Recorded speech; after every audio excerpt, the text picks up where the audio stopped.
نبی پاک علیہ السلام کو ایک تحفہ دیا گیا، اور وہ تحفہ کیا ہے؟ نماز کا تحفہ دیا گیا۔ اچھا، نماز کی اہمیت کو سمجھو، اور احکام جو ہے نا شریعت کے، وہ زمین پر جبریل امین لے کر آئے، حج، روزہ، زکوٰۃ، بہت سارے احکام وہ آسمان سے جبریل امین آتے تھے، مگر نماز کی اہمیت سمجھو کہ نبی پاک کو عرش پر اور اس کے بھی آگے بلا کر یہ تحفہ دیا گیا۔ یہ تحفہ وہاں دیا گیا تاکہ اندازہ ہو کہ اس کی اہمیت کیا ہے۔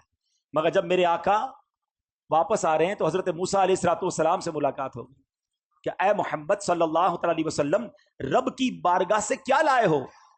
پیارے آقا فرماتے ہیں کہ مجھے 50 نمازیں میری امت پر فرض کی گئی ہیں۔ حضرت موسیٰ کہتے ہیں اے محمد واپس جائیے، کم کروا کر لائیے، میں نے بنی اسرائیل میری قوم کو دیکھ لیا ہے، یہ 50 نہیں پڑھ سکیں گے۔ نبی پاک پھر جاتے ہیں، واپس آتے ہیں، 45 ہو جاتی ہیں۔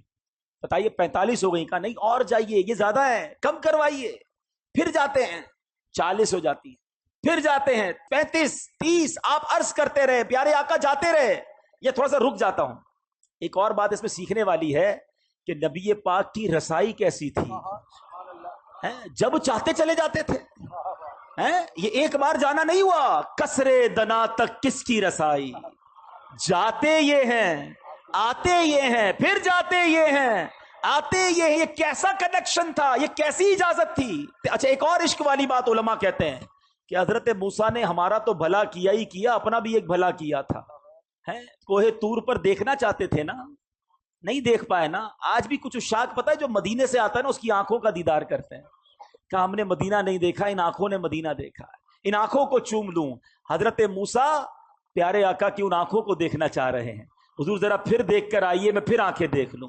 آپ پھر اللہ کی بارگاہ میں جائیے، میں پھر آپ کی آنکھیں دیکھوں۔ بار بار نبی پاک جا رہے ہیں، آخر 5 ہو گئیں۔ حضرت موسیٰ نے تو وہاں بھی کہا تھا حضور اس کو بھی کم کروا کے لائیے۔ نبی پاک فرماتے ہیں مجھے حیا آتی ہے اللہ کی بارگاہ سے۔ مگر وہاں سے ارشاد کیا ہوا؟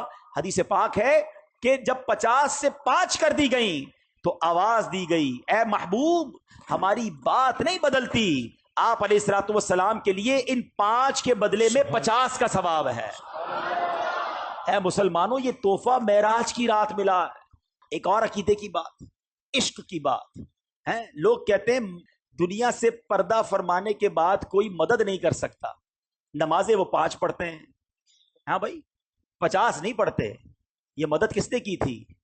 یہ مشورہ کس نے دیا تھا؟ حضرت موسیٰ علیہ السلام نے۔ وہ تو پردہ فرما چکے تھے۔ تو اگر مدد مانگنا غیر اللہ سے اور وہ بھی دنیا سے چلا گیا غلط ہے، تو پھر ان لوگوں کو تو 50 پڑھنی چاہیے۔ ہم تو مانتے ہیں بھائی کہ اللہ والے دنیا سے جانے کے بعد بھی مدد فرماتے ہیں۔ تو اب یہ سمجھنے والی بات ہے کہ یہ احادیث میں ہے، اللہ کے حبیب فرما رہے ہیں کہ مجھے حضرت موسیٰ نے کہا کہ جائیے واپس عرض کیجئے۔ تو اس کا مطلب یہ ہوا کہ اللہ کے نیک بندے اور انبیاء تو سبحان اللہ، انبیاء، صحابہ، اولیاء اللہ کے کرم سے یہ دنیا سے پردہ فرمانے کے بعد بھی مدد کرتے ہیں۔ یہ یقیناً ہمارا عقیدہ ہے کہ جتنے یہ جو بزرگان دین ہیں، یہ مرنے کے بعد جو بھی ہیلپ کرتے ہیں یہ اللہ کی عطا سے کرتے ہیں۔ یہ ہمیشہ یاد رکھیے، بِإِذْنِ اللہ، اللہ انہیں یہ پاور دیتا ہے اور وہ رب کی عطا سے کسی کی مدد کرتے ہیں۔ ہر نبی، ہر ولی، ہر صحابی وہ محتاج ہے رب کا، رب کسی کا محتاج نہیں ہے۔ تو اگر یہ عقیدہ ہے تو اس میں کوئی پرابلم نہیں ہے اور اس میں کنفیوز ہونے کی بھی ضرورت نہیں ہے۔